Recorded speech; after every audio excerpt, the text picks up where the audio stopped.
الحمد لله نحمده ونستعينه ونستغفره ونعوذ بالله من شرور أنفسنا من يهده الله فلا مضل له ومن يضلله فلا هادي له ونشهد أن لا إله إلا الله وحده لا شريك له أما بعد فأعوذ بالله من الشيطان الرجيم بسم الله الرحمن الرحيم للرجال نصيب مما اكتسبوا وللنساء نصيب مما اكتسبوا وقال رسول الله صلى الله عليه وسلم الدنيا متاع وخير متاع الدنيا المرأة الصالحة أو كما قال عليه الصلاة والسلام اللهم صل على محمد النبي الأمي وعلى آله وسلم تسليما মহান আল্লাহ পাকের দরবারে লাখ কোটি শুকরিয়া যে মহান আল্লাহ রাব্বুল আলামিন আমাদেরকে মাগরিবের নামাজের আদায়ের পর দীর্ঘক্ষণ আল্লাহ পাকের কালামের বয়ান আমরা শুনে আসছিলাম সেই ধারাবাহিকতা বজায় আমাদেরকে আল্লাহ তাআলা রাখার তৌফিক দান করেছেন সেই জন্য আমরা মহান রবের দরবারে একবার চিৎকার করে শুকরিয়া আদায় শুরু করি আলহামদুলিল্লাহ। আমরা সকালে একটু আওয়াজ করে বলি আমরা ইবাদত করব কার? আমরা গোলামি করব কার? পুরুষ যদি আল্লাহ পাকের ইবাদত করে তাহলে তাকে সওয়াব দান করবেন যিনি, চিল্লায়া বলেন তিনি কে? আবার যদি নারীরা আল্লাহ রাব্বুল আলামিনের গোলামি করে নারীদেরকেও সওয়াব দান করবেন যিনি, চিল্লায়া বলেন তিনি কে? কার কথা? আর আওয়াজ করে বলতে হবে কার কথা? আল্লাহ রাব্বুল আলামিন কোরআনে কারীমের মধ্যে ইরশাদ করেন লিলরিজালি নাসীবুম মিম্মা ইকতাসাবু ওয়া পুরুষরা তোমরা শোনো আমি আল্লাহ রাব্বুল আলামিন পুরুষ জাতিরা যা নেক আমল করবে সেই নেক আমলের বিনিময় আমি আল্লাহ তাআলা তাদেরকে দান করব। ওয়ালিন্নিসাই নাসীবুম মিম্মা ইকতাসাবনা আবার নারী জাতিরাও যে নেক আমল করবে সেই নেক আমলের সওয়াব আমি আল্লাহ রাব্বুল আলামিন তাদেরকে দান করব। চিৎকার করুন আল্লাহু আকবার। আল্লাহ রাব্বুল আলামিন নারীকে তার আমলনামার অংশ দান করবেন যেভাবে আল্লাহ রাব্বুল আলামিন পুরুষদেরকে তাদের নেক আমলের সওয়াবের অংশগুলো দান করবেন। কার কথা? আর আওয়াজ করে বলি কার কথা? যেভাবে আল্লাহ রাব্বুল আলামিন প্রত্যেকের সওয়াবকে সমানভাবে দান করবেন তেমনিভাবে আল্লাহ রাব্বুল আলামিন নেককার স্ত্রীকে তার স্বামীর জন্য সবথেকে সুখময় বানিয়েছেন যিনি, চিল্লায়া বলেন তিনি কে? আল্লাহ রাসূল সাল্লাল্লাহু আলাইহি ওয়াসাল্লাম বলেন ওয়া মা সাবিরা শুনো আদ-দুনিয়া মাতাউন দুনিয়া হলো উপভোগের বস্তু, দুনিয়ার প্রতিটা জিনিসের মাধ্যমে তোমরা উপভোগ করে থাকো, শান্তি পেয়ে থাকো, শান্তি লাভ করে থাকো। ফাখায়রু মাতা'id দুনিয়া আল মারআতুস সালিহা দুনিয়ার মধ্যে একজন বান্দা যেই জিনিসের মধ্যে সবথেকে বেশি শান্তি লাভ করে থাকে তা হলো প্রত্যেকের নেককার স্ত্রী। সুবহানাল্লাহ পড়ি। যেই রকম ভাবে নেককার স্ত্রীরা আমাদের জন্য শান্তির কারণ হয়ে থাকে, তারা যেহেতু আমাদের জন্য শান্তির ধারক হয়ে থাকে, এই জন্য তাদেরকে সম্মান করা, তাদেরকে মূল্যবোধ দান করা আমাদের দরকার আছে কি নাই? তাদেরকে উপযুক্ত সম্মান আমাদেরকে দান করতে হবে। আজকে আমি খুবই সংক্ষেপে আপনাদের সামনে, যেহেতু সময় একেবারে কম, আমি আজকে আপনাদের সামনে সংক্ষেপে একটা বিষয়বস্তুর উপর আলোচনা করব। সেই বিষয়টা হলো ইসলামের দৃষ্টিতে নারীর মূল্যবোধ। ইসলাম নারীকে কি পরিমাণ মূল্যায়ন করেছেন, আমরা আজকে সেই বিষয়ে সংক্ষেপে আলোচনা শুনব। আল্লাহ তাআলা আমাদের সকলকে আলোচনাগুলো মনোযোগ দিয়ে শোনার তৌফিক দান করুন। সকলে আওয়াজ করে বলে আমিন। আল্লাহ রাসূল সাল্লাল্লাহু আলাইহি ওয়াসাল্লামের একজন বিখ্যাত সাহাবী ছিলেন। সেই সাহাবীর নাম হলো আব্দুল্লাহ ইবনে আব্বাস রাদিয়াল্লাহু তাআলা আনহু। আব্দুল্লাহ ইবনে আব্বাস রাদিয়াল্লাহু তাআলা আনহু বলেন, ও আমার সঙ্গীরা শুনুন, ও আমার সঙ্গীরা শুনো, আউয়ালু মাত্তাখাযান নিসাউল মিনতাকা মিন ক্বাবলি উম্মি ইসমাঈল। আমার সঙ্গীরা শোনো, দুনিয়ার নারীদের মধ্যে সর্বপ্রথম যে নারী মিনতাক ব্যবহার করেছিল তিনি হলেন হযরত ইসমাঈল আলাইহিস সালাতু ওয়াস সালামের মা হাজেরা। ও আমার সঙ্গীরা শোনো, ইত্তাখাযাল মিনতাকান লাতুআফিয়া আতারহা আলা সারাতা। হযরত হাজেরা মিনতাক করেছিলেন সর্বপ্রথম এই কারণে যেন তিনি তিনার পদ চিহ্নগুলো সারা থেকে লুকাতে পারে। মিনতাক কি? মিনতাক হলো কোমরের মধ্যে একটা কাপড় বাঁধা, যেই কাপড়ের নিচের অংশটা জমিনের মধ্যে গড়াতে থাকে। হযরত হাজেরা যখন গর্ভবতী হয়ে যান, হযরত ইব্রাহিম আলাইহিস সালাতু ওয়াস সালামের দুইজন বিবি ছিল। একজনের নাম ছিল হযরত সারা, তিনি ছিলেন বড় বিবি, আর হাজেরা ছিলেন ছোট বিবি। হাজেরা গর্ভবতী হয়ে যাওয়ার কারণে সারার হিংসা লাগে। এই জন্য সারা আল্লাহ রাব্বুল আলামিনের কসম খেয়ে বলল, ও হাজেরা শোনো, আমি তোমার তিনটা অঙ্গ কেটে দিব। মুফাসসিরিন একরাম বলেন, মুহাদ্দিসিন একরাম বলেন, হযরত হাজেরা এই ভয়ে তিনি মিনতাক পরিধান করেন, লম্বা কাপড় পরিধান করেন, যার পিছনের দিক দিয়ে মাটিতে ঘোরাঘুরি করতে থাকে। হযরত সারা যখন হাঁটতেন, পিছন দিক দিয়ে সেই কাপড়ের ঘোরাঘুরি করার কারণে তিনার পদ চিহ্নগুলো মুছে যেত। হযরত হাজেরা সারার ভয়ে এই মিনতাক পরিধান করতেন। পরবর্তীতে যখন হযরত হাজেরা শিশু ইসমাইলকে জন্ম দেন, হযরত ইব্রাহিম আলাইহিস সালাতু ওয়াস সালাম বলেন, ও সারা, তুমি কসম খেয়েছিলে তুমি আমার ছোট স্ত্রী হাজেরার তিনটা অঙ্গ কেটে দিবে। তুমি সেই কসম পূর্ণ করো। তুমি সেই কসম কিভাবে পূর্ণ করবে আমি তোমাকে পদ্ধতি বলে দিচ্ছি। তুমি হাজেরার দুইটা কান ছিদ্র করে দাও, তার নাক ছিদ্র করে দাও, এইভাবে তুমি তোমার কসম থেকে মুক্ত হতে পারবে।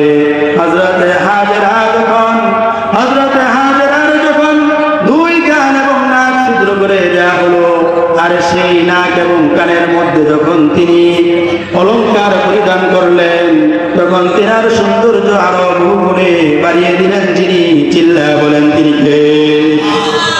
সেই ঘটনাই বর্ণনা করতে গিয়ে আব্দুল্লাহ ইবনে আব্বাস রাদিয়াল্লাহু তাআলা আনহু বলেন, তিনি মিনতাক পরিধান করতেন লিতুআফিয়া আতারহা আলা সারাতা। তিনি সারার থেকে নিজের পদ চিহ্নগুলো গোপন করার জন্য তিনি মিনতাক পরিধান করতেন। তারপর হযরত সারার নাক আরো বেড়ে গেল। এক পর্যায়ে আল্লাহ রাব্বুল আলামিন আদেশ করলেন, ও আমার নবী ইব্রাহিম, তুমি তোমার স্ত্রী হাজেরাকে নিয়ে এবং তোমার কলিজার টুকরা ইসমাইলকে নিয়ে বাইতুল মুকাদ্দাসে বাইতুল্লাহ শরীফের মধ্যে রেখে আসো। বর্তমানে যে বাইতুল্লাহ শরীফ আমরা দেখি, ওই সময় বাইতুল্লাহর পরিবেশ এত সুন্দর ছিল না। আল্লাহ রাব্বুল আলামিন আদেশ করলেন, তুমি তোমার কলিজার টুকরা শিশু ইসমাইলকে এবং তুমি তোমার প্রিয় স্ত্রী হাজেরাকে বাইতুল্লাহর মধ্যে নিয়ে রেখে আসো। হযরত আব্দুল্লাহ ইবনে আব্বাস রাদিয়াল্লাহু তাআলা আনহু সেই ঘটনা বর্ণনা করতে গিয়ে বলেন, সুম্মা জাআ বিহা ইব্রাহিম ওয়া বিবনিহা ইসমাঈলা ওয়া হিয়া يدعوه তারপর হযরত ইব্রাহিম তিনি তিনার স্ত্রীকে নিয়ে এবং তিনার দুধ পানকৃত ছোট্ট ছেলে ইসমাইলকে নিয়ে চলে আসলেন ওয়াদাহুমা ইনদাল বাইতি ইনদা দাওহাতা তিনি কোথায় চলে আসলেন তিনি চলে আসলেন বর্তমান বাইতুল্লাহর মধ্যে ওই সময় তো বাইতুল্লাহ ছিল না হযরত আব্দুল্লাহ ইবনে আব্বাস বলেন ওই সময় বাইতুল্লাহর কাছে বিশাল বড় একটা গাছ ছিল সেই গাছের নিচে হযরত হাজরা এবং ইসমাইলকে রেখে দিলেন হযরত আব্দুল্লাহ ইবনে আব্বাস রাদিয়াল্লাহু তাআলা আনহু বলেন রেখে দিয়ে তিনি এমন ভাবে সেই জায়গার মধ্যে রাখলেন ওয়ালাইসা বিমক্কাতা ইয়াওমাইদিন আহাদুন ওই সময় মক্কার মধ্যে কোনো মানুষ ছিল না জনমানবহীন শূন্য একটা মক্কা ছিল ওই জায়গার মধ্যে লাইসা বিহা মাউন ওই জায়গার মধ্যে কোনো পানি ছিল না পানি শূন্য একটা উপত্যকা সেটা ছিল এই জন্য হযরত ইব্রাহিম আলাইহিস সালাতু ওয়াস সালাম ওয়া ইনদাহুমা জিরাবান তিনি তাদের পাশে একটা থলে রাখলেন ফিহা তামারুন যেই থলের মধ্যে ছিল কিছু খেজুর এবং তাদের পাশে রাখলেন সিকান ফিহি মাউন একটা পান পাত্র তাদের পাশে রাখলেন যেই পান পাত্রের মধ্যে ছিল সামান্য পানি হযরত আব্বাস আব্দুল্লাহ ইবনে আব্বাস রাদিয়াল্লাহু তাআলা আনহু বলেন হযরত ইব্রাহিম আলাইহিস সালাতু ওয়াস সালাম সামান্য কিছু খেজুর এবং সামান্য পানি রেখে তিনি চলে যাইতে লাগলেন তিনি যখন চলে যেতে লাগলেন ফাতাবিআতুহু উম্মু ইসমাঈল তখন হযরত হাজরা ইসমাঈল আলাইহিস সালাতু ওয়াস সালামের মা হযরত ইব্রাহিমের পিছু ধরলেন হযরত ইব্রাহিম আলাইহিস সালাতু ওয়াস সালাম সামনের দিকে অগ্রসর হচ্ছেন হযরত হাজরা তিনার পিছু পিছু যাচ্ছেন এক পর্যায়ে হাজরা তিনার স্বামীকে ডাক দিয়ে বলেন ইয়া ইব্রাহিম আইনা তাযহাবু ওয়া তাতরুকুনা বিহাদাল ওয়াদি ও আমার সম্মানিত স্বামী ইব্রাহিম আল্লাহর নবী আপনি আমাদেরকে এমন একটা উপত্যকার মধ্যে রেখে কোথায় যাচ্ছেন লাইসা ফিহি ইনসুন যেখানে কোনো মানুষ নাই ওয়ালাইসা শাইউন যেখানে জীবন ধারণ করার মতো কোনো উপকরণ নাই এমন একটা জনমানবহীন জায়গার মধ্যে আমাদেরকে একা রেখে আপনি কোথায় চলে যাচ্ছেন হযরত আব্দুল্লাহ ইবনে আব্বাস রাদিয়াল্লাহু তাআলা আনহু বলেন এইভাবে তিনি বারবার বলতেছিলেন কিন্তু হযরত ইব্রাহিম আলাইহিস সালাতু ওয়াস সালাম কোনো জবাব দিচ্ছিলেন না হযরত ইব্রাহিম আলাইহিস সালাতু ওয়াস সালাম কষ্টের কারণে নিজের প্রিয় পুত্রকে একটি জনমানবহীন জায়গার মধ্যে রেখে চলে যাচ্ছেন নিজের স্ত্রীকে একটি জনমানবহীন জায়গার মধ্যে রেখে চলে যাচ্ছেন এই কষ্টে তিনি হযরত হাজরার দিকে তাকিয়েও দেখতেছেন না এক পর্যায়ে হযরত হাজরা ইব্রাহিম আলাইহিস সালাতু ওয়াস সালামকে ডাক দিয়ে বলেন ও আল্লাহর নবী আমাদেরকে বলেন আল্লাহুল্লাযী আমারাকা বিহাদা আপনি যে আমাদেরকে এই জনমানবহীন একটি মরুভূমির মধ্যে রেখে চলে যাচ্ছেন এই ব্যাপারে কি আল্লাহ রাব্বুল আলামিন আপনাকে আদেশ করেছেন কি না হযরত ইব্রাহিম আলাইহিস সালাতু ওয়াস সালাম খুব সংক্ষেপে জবাব দিলেন না এতটুকু জবাব দিলেন হ্যাঁ ও আমার প্রিয় স্ত্রী হাজরা শোনো আমি তোমাদেরকে এই জায়গার মধ্যে রেখে যাচ্ছি কারণ আল্লাহ রাব্বুল আলামিন আমাকে এমনটাই আদেশ করেছে এবার হযরত হাজরা হযরত ইব্রাহিম আলাইহিস সালাতু ওয়াস সালামকে জবাব দিলেন ও আল্লাহর নবী ইব্রাহিম শুনেন ইদাল্লা ইউদাইয়ুনা যদি আল্লাহ রাব্বুল আলামিন আপনাকে আদেশ দিয়ে থাকেন আমাদেরকে এই জনমানবহীন মরুভূমির মধ্যে উপত্যকার মধ্যে রেখে যেতে তাহলে আপনি শুনে রাখেন সে আল্লাহ রাব্বুল আলামিন আমাদেরকে কখনো ধ্বংস করে দিবেন না চিৎকার করে বলে আল্লাহু আকবার আর আওয়াজ করে বলে আল্লাহু আকবার হযরত আব্দুল্লাহ ইবনে আব্বাস রাদিয়াল্লাহু তাআলা আনহু